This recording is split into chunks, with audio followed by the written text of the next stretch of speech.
Is the most aggressive and comprehensive effort to confront a foreign virus in modern history.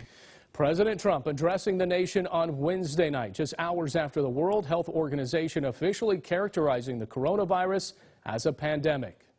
National Press Secretary for the Trump campaign, Kayleigh McEnany, joins us now exclusively here on Sunday Morning Matters. Kayleigh, thank you so much for joining us. I want to start by saying this. So many of us are really hitting the pause button on our lives for the coronavirus. Is it the same for the White House at this point? Look, this White House has taken unprecedented action.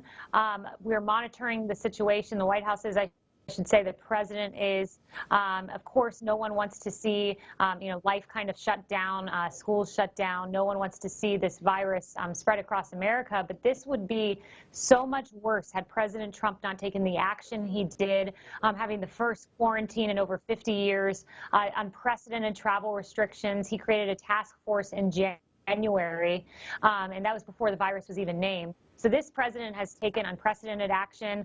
He's doing the safe thing right now. We're not going to have large gatherings at the campaign.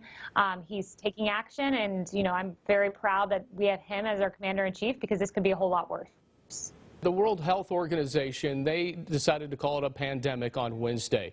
Was the president already in the works to address the nation, or did that only happen after the WHO decided to call it a pandemic? I'm not sure of the timing of that. That would have been a White House decision as to exactly, when that discussion began and when they decided to have this Oval Office address. But this address was great. Only the second time the president had given an Oval Office address. In it, he announced tax relief for Americans. He wants payroll tax relief. He's going to do a tax deferral for people affected, small business loans for affected businesses, and he even announced an even greater travel restriction, a ban on travel from Europe, of course, and with the exception of American citizens. And this will do a lot in the way of ebbing the spread of the coronavirus. Kayleigh, a lot of people have been talking about how the Trump administration tried to downplay the outbreak when we first learned about it. What is your take on that, on how President Trump and the White House really handled things from the start? Yeah, it's not downplaying it. What the president has said still holds true, is that there is no need to panic.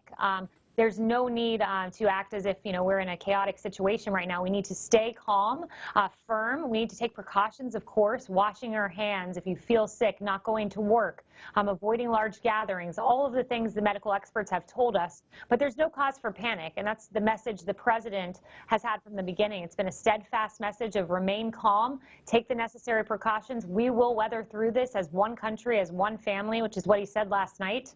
Let's put politics aside and work our way through this together as the American family. Kayleigh, I got to ask you this, and first I got to tell you this. I'm a bit of a germaphobe myself. I'm always having my child rinse, wash, repeat, all that good stuff.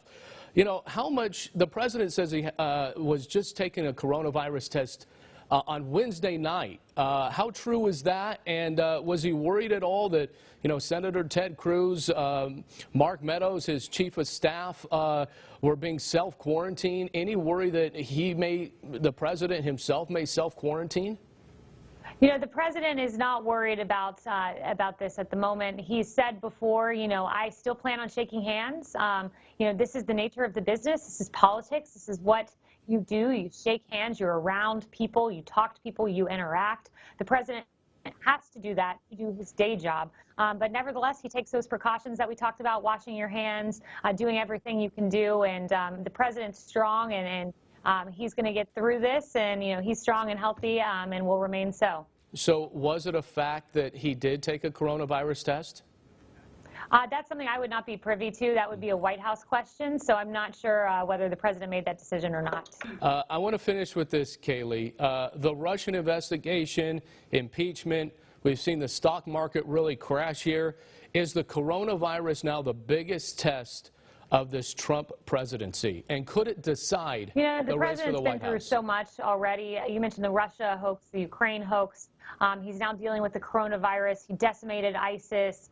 There's so much this president has done. He succeeds in times of crisis because he's strong and resolute and smart and does what is best for the American people. He's going to get through this, and I can tell you this, at the end of this, the American people are going to recognize leadership and resolve and say it's impossible to give anyone else a shot at the presidency because we need President Trump for 4 more years. He's ushered in the hottest economy in modern history and now the greatest response to a pandemic that we've seen. Do you think he will get back on the campaign trail by next week?